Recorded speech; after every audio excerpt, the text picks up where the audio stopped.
I'd just like to give a shout out to Subarashi, I think his name is, and Kazuhiro Miller. Both those guys, I watched some of their videos, and they both S-ranked it.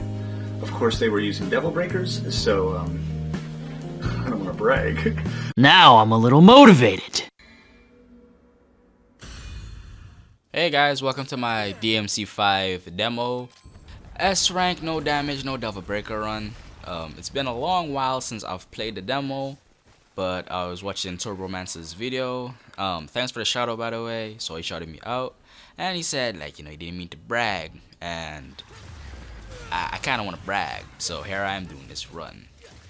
I've had like 5 practice runs, and 3 of them went pretty badly because like I said, it's been a while since I've played the demo, so the first few runs were pretty kind of wonky, you know, because I gotta like get back into the flow of things, get back my muscle memory, and you know, learn how to do my moves and do the jump canceling. Most of my runs were actually just me practicing jump canceling, and even in this run, I'm just practicing jump canceling. I think so far I'm kind of jump canceling without much purpose. I'm just doing it to get, you know, used to how it works. And I would say in Devil May Cry 5 at least, jump canceling works kind of like in a fighting game, like, you know, like Dragon Ball FighterZ, or maybe even did I have jump cancels in Marvel? I've not really played Marvel, but in Dragon Ball FighterZ and like Guilty Gear, the way jump cancels work is you press the jump and then, like, you know, you buffer, you go right into like your move, and that's exactly how it works here. You jump cancel and you don't need the enemy step animation to play off, right? Like, Nero does not have to fully jump off the enemy for you to continue, and I really like that. If I keep that in mind, I think I'll get even better at jump canceling and canceling moves and be more of a style piece. As you can see here, like, I'm just, you know, getting higher and higher, just practicing. Enemy step and exceeding, like, really builds up your style meter. I've really come to notice. That's how a lot of these dudes be getting like triple S's and stuff in most of these encounters. I'm still not that good yet, like with learning how to sequence my combos and stuff with Nero to get that. But, you know, I get like S and double S. You know, I get some 6 skills because I got some decent skills. You know, damn, I keep my computer there. But anyway, yeah. So I'm really new to this, you know, giving like commentary and talking without a script. So you're gonna hear me say and pause and not say a lot of stuff sometimes. It might come off a little boring, I'm sorry, but I could only get better with time, right? And there we go, I got the SS. I really like that even without the Devil Breakers, you know, you're taking out some of the versatility and combability of Nero, but his kit is still designed to be pretty effective without it, you know? I really like that Wire Snatch isn't, you know, like attached to Devil Breaker. It's a thing he can do whenever, and I really like that. And I know it's by design, so like nothing soft locks or artificially raises the difficulty for the player. You know, I'm sure on harder modes you're gonna wanna have your Devil Breakers and save them, like, you know, like Dante Must Die and stuff. So here in this room, in a couple of my practice runs, I got hit a lot, and it's because of how the camera like automatically, like, you know, follows Nero and tries to position itself in a way not to disorientate you, right? But I would start with like the enemy that's closest to the exit, right? And when things were going on, the camera would go behind like a curtain, and things in this game, if it's caught in the camera, it doesn't disappear. It just becomes like, you know, the transparency goes down a bit, right? The opacity goes down, and that doesn't really work. It doesn't really fix the issue, in my opinion. I really think if they're gonna like do that, the shit should just disappear. Oh, god damn it! I hit the filter. But anyway, yeah. So it's a bit of an issue. I think when the full game comes out and reviews, the camera, it's gonna be one of like the nitpicks people have, and I think it's well deserved. It's like, it's not game breaking or anything, but it's a little annoying when you're really trying to get stuff done, especially when you're trying not to get hit, you know. Oh yeah, and I'm kind of rusty with the Revenant, the exceeds. I mean, the exceeding, like there. I tried to exceed, but I mistimed it, and it didn't come out.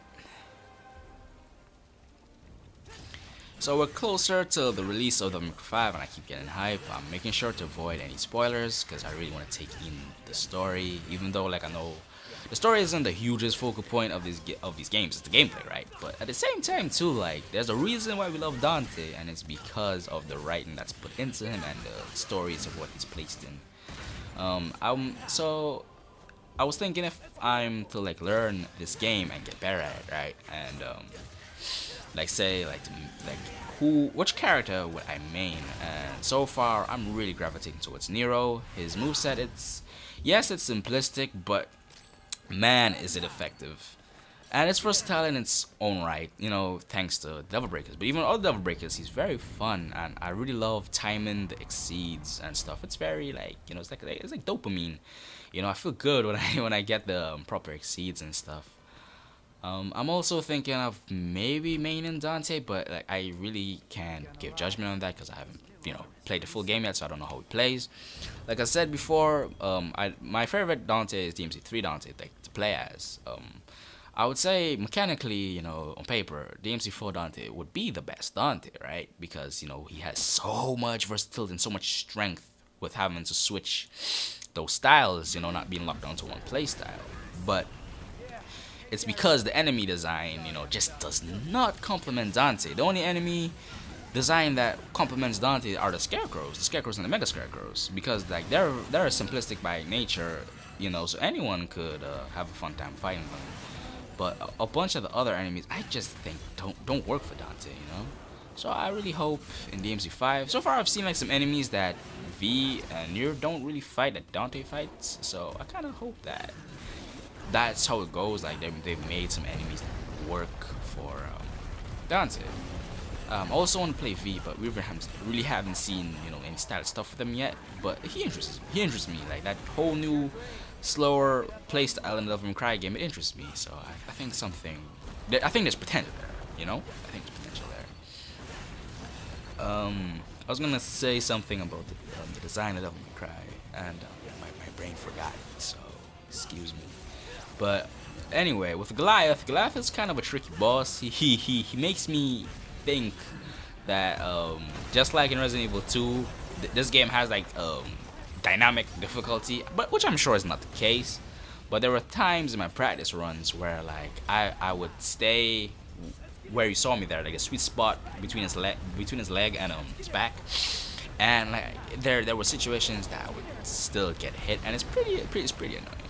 And as you can see, here I am just, you know, air taunting to keep the gauge at A, the style ranking at A. One of my grievances that I have with the game so far, you know, from this demo, is that I don't appreciate how your style gauge still depletes if you taunt. Like you taunt and it doesn't freeze where it's at and it gives you the boost like in previous games.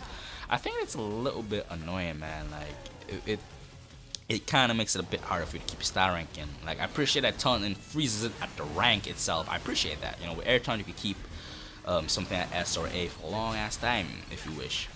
But at the same time, I wish it froze, you know, like where it's going, and then gives you the boost. I really wish it did.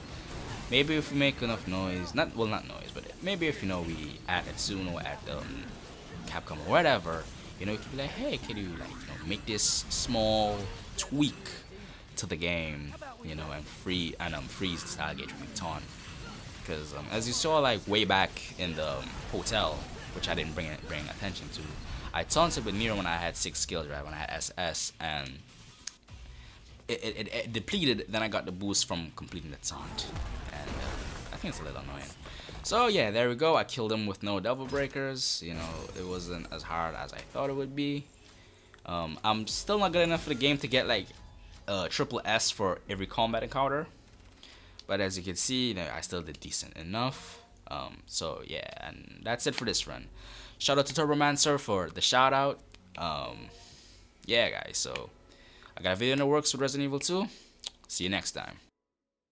I just like to give a quick shout out to Tubromancer, I think his name is.